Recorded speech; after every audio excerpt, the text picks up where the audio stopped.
Tapi rupanya tidak. Yang lebih menyakitkan, semua alat-alat yang saya gunakan mereka tahu. Mereka menyediakan semua peralatan dari kayu dan plastik dengan alasan keselamatan saya. Tapi sebetulnya mereka sayang dan takut kalau saya memecahkan alat-alat mereka yang mahal itu.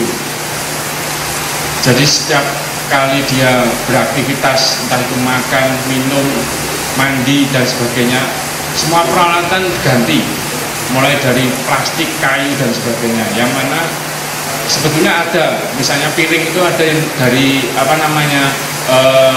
piring mahal dari luar negeri ya, tapi langsung diganti yang namanya dari plastik melamin itu.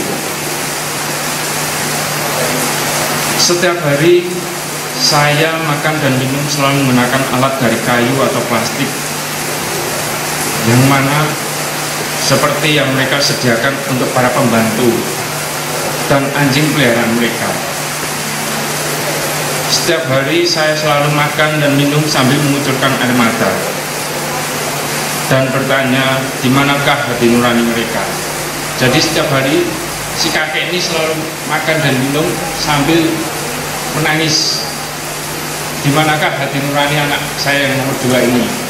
Sampai-sampai kok saya makan dan minum hampir seperti peralatan yang digunakan oleh para pembantunya, bahkan peralatan yang digunakan oleh anjing peliharaannya. Seperti yang ada di Lundi Sabda Suci Jilid 2 ayat 7.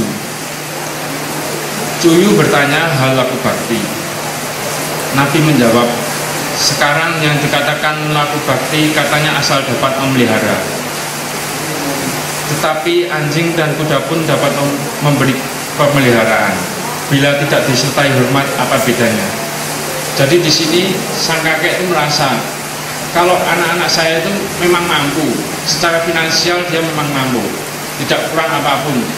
Tapi kalau memelihara anjing, dia bisa memberi makan.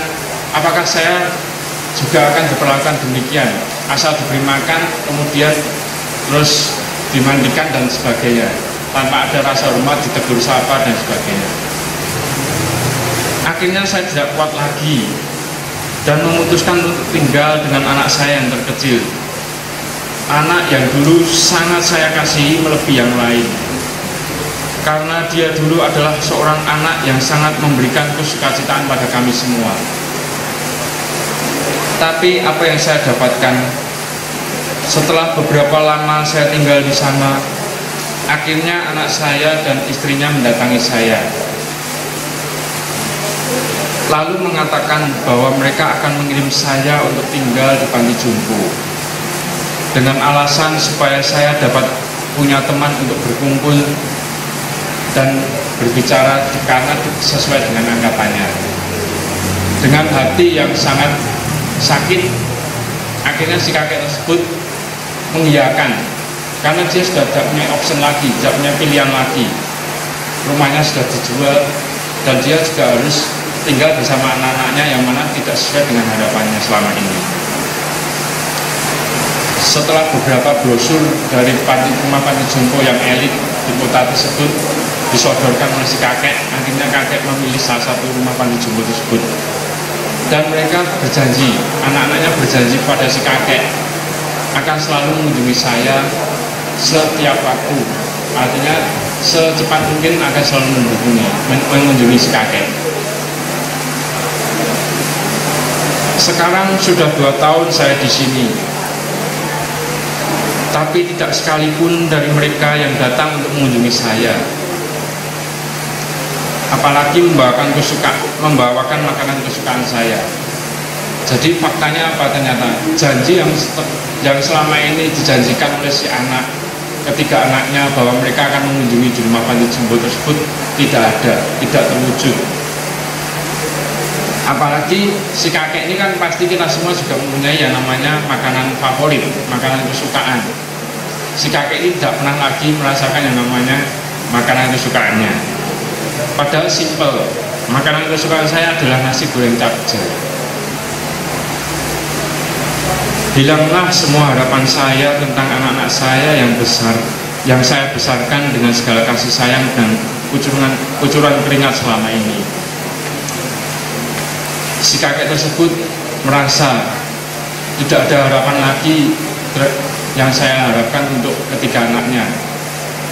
Karena apa? Karena dia sendiri sudah merasakan dari tinggal di rumah anaknya yang pertama, pindah kedua, lalu ketiga, dia tidak merasakan yang namanya kebahagiaan, kehangatan sebuah keluarga. Bahkan ketika anak saya ulang tahun, hampir setiap tahun saya rayakan dengan pesta yang tidak kalah dengan orang-orang kaya yang lainnya. Saya bertanya-tanya, mengapa kehidupan hari tua saya demikian menyedihkan? Padahal saya bukanlah orang tua yang menyusahkan. Semua harta milik saya mereka ambil. Saya hanya minta sedikit perhatian dari mereka, tapi mereka sibuk dengan aktivitasnya diri masing-masing. Si kakek ini sebetulnya bukanlah orang yang menyusahkan. Dia itu sebetulnya sejak muda sudah mandiri, sudah hidup secara teratur. Ketika tua itu sebetulnya dia tidak mengharapkan apa-apa kecuali satu, yaitu perhatian dari ketiga anaknya. Tapi mereka ketiga anaknya itu sibuk dengan aktivitasnya masing-masing. Seperti yang ada di Lumbi Sabda Suci Jilid 2 ayat yang ke-6. Bing Pupik bertanya hal laku bakti. Nabi menjawab, orang tua merasa sedih kalau anaknya sakit. Si kakek tersebut juga pernah menceritakan ketika anaknya yang nomor 3 yang mereka kasih sakit, dan bisa dikatakan dokter di kota tersebut itu sudah angkat tangan karena memang tidak ada obatnya. Sampailah si kakek tersebut berusaha untuk mencarikan dokter dari luar negeri dengan tujuan apa? Menemukan obat untuk anak yang nomor 3 ini. Tapi ternyata apa? Si kakek tersebut merasa, apakah ini balasan yang pantas untuk saya?